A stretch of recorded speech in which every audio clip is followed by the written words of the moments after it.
La galerie d'Henri Beauchamp. Si vous entrez dans ce minuscule bar miteux d'un étage à Paris et que le bon barman est derrière le comptoir ce soir-là, vous pourrez peut-être assister à une exposition très exclusive des œuvres perdues d'un certain Henri Beauchamp. Mais pour entrer, vous devez prouver que vous êtes un fervent admirateur de l'artiste. On vous demandera, dans un anglais clair et parfait, que voulez-vous boire en cette glorieuse nuit ? Répondez « absinthe », quoi qu'il arrive.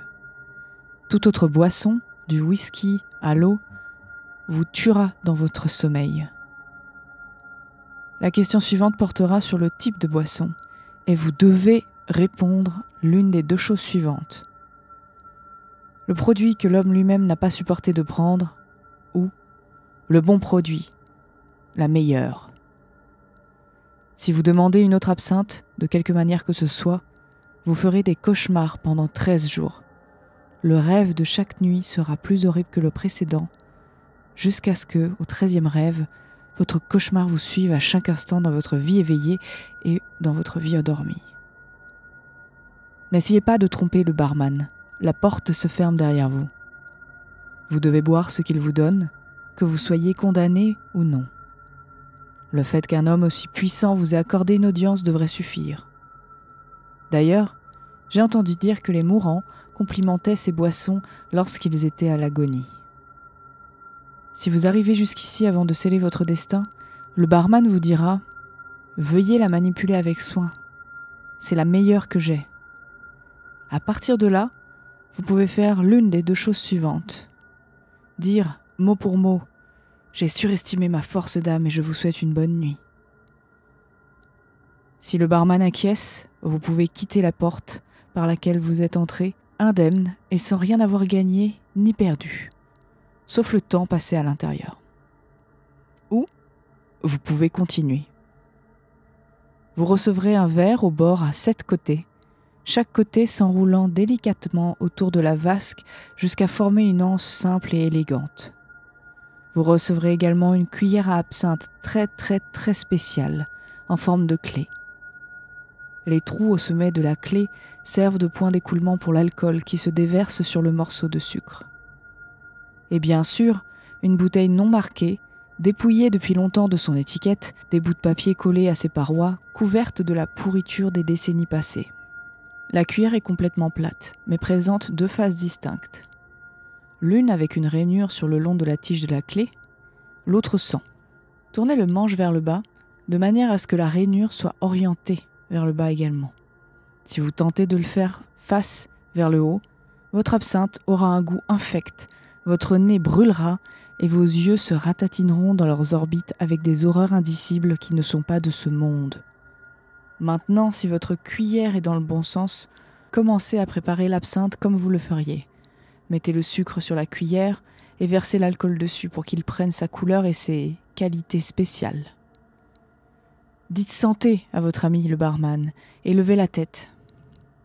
Si vous ne le faites pas, l'absinthe brûlera toutes les entrailles qu'elle touchera avec la puissance et la douleur de l'acide sulfurique. Si vous avez bien fait, les lumières déjà faibles s'éteindront et l'obscurité envahira le bar. N'ayez pas peur. L'obscurité est le signal que vous avez été approuvé pour l'exposition. Attendez l'obscurité et restez silencieux comme des morts, de peur que le barman ne décide de faire de vous un mort. Au bout d'un moment, pas trop longtemps, 2 ou 3 minutes, un projecteur vert brille sur une porte située sur le mur du fond du bar. Le bar sera baigné de verre, et pas seulement à cause du projecteur. De petites sphères luminescentes dériveront doucement dans la pièce, et le barman ne sera plus là, ni aucun autre client sans prétention qui se trouvait à l'intérieur auparavant. Il n'y a plus de danger à ce stade. Considérez que c'est un point sûr. Si vous n'avez pas fini l'absinthe, vous n'êtes pas obligé de le faire, mais vous pourriez avoir besoin de l'alcool. Dans tous les cas, prenez la cuillère et mettez-la dans le trou de la serrure du portail éclairé en verre. Elle s'insérera parfaitement et atteindra le bout du trou de la serrure avec un clic retentissant. À l'intérieur se trouve un petit ascenseur, avec la plus belle femme que des yeux mortels puissent imaginer, baignée dans la lueur verte, dans un angle tel que la lumière se réfracte au-delà d'elle en des formes d'ailes. La fée verte elle-même vous demandera « Vous montez ?» Et compte tenu de tout le mal que vous vous êtes donné, il est logique que vous répondiez par l'affirmative. Maintenant, il vous reste un obstacle à franchir. Elle vous demandera lorsque vous passerez du bar au compartiment « Comment compareriez-vous le surréalisme de Beauchamp à celui par exemple de René Magritte ?» En guise de réponse, vous devrez dire « Je suis venu voir autre chose que de l'art ce soir ». Si vous ne le faites pas, le projecteur vert s'éteindra, les portes se fermeront avec fracas et l'ascenseur plongera dans un noir apparemment infini avant qu'une lumière rouge ne s'allume au fur et à mesure que l'ascenseur s'approche des profondeurs de l'enfer. Si votre ascenseur commence à monter, la lumière verte s'estompe également, mais elle est remplacée par la lueur froide de la lune. Mais avant même que vous ne vous en rendiez compte, l'ascenseur atteindra le sommet de son, appelons puits, pour ne pas être trop complexe. Je n'en suis pas aussi sûre que les autres, mais j'ai entendu dire que si la fée verte vous embrasse sur la joue en quittant l'ascenseur, vous aurez toujours une inspiration créative, une muse permanente et changeante. Vous ne pouvez pas lui demander, vous ne pouvez pas l'embrasser vous-même. Elle doit le faire de son plein gré. Si ce n'est pas le cas, rien.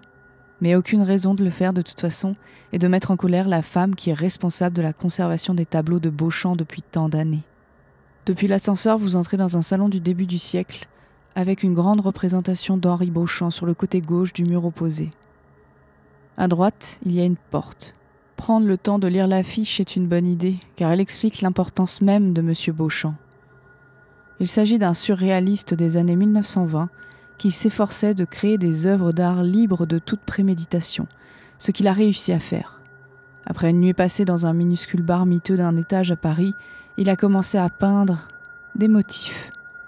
D'abord des motifs géométriques, puis des fractales complètes, puis des images qui seraient publiées dans les journaux le lendemain. Puis la semaine suivante, puis celle d'il y a 50 ans, 100 ans dans le futur, 200 ans dans le passé.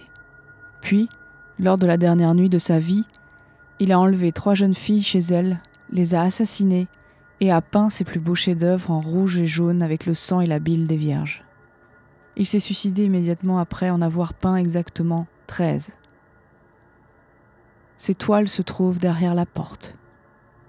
Les 6 premières à gauche montrent, de gauche à droite, la genèse de l'univers, le seul vrai visage de Dieu visible aux yeux de l'homme, la véritable image de Jésus-Christ, les nuages étendus du ciel, tous les papes depuis le premier jusqu'à des visages non encore reconnaissables, et un portrait de l'apparition de Jésus lors de son second avènement.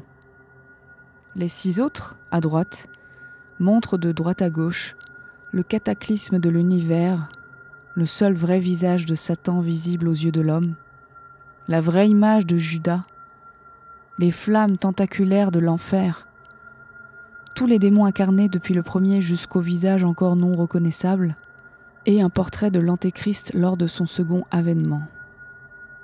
6 et 6 font 12. Mais qu'en est-il du 13e ? Ce 13e tableau est retourné sur sa broche murale, l'image faisant face au mur. L'espace qui l'entoure est délimité par une corde d'un diamètre très large, et sous l'image retournée se trouve un panneau en 3 langues. En haut, les écritures des séraphins. En bas, les runes des ordres démoniaques les plus élevés. Et au milieu, des lettres romaines. Ne pas toucher. Maintenant, comme pour le baiser, je ne peux pas dire cette partie avec autant de certitude, mais tout de même.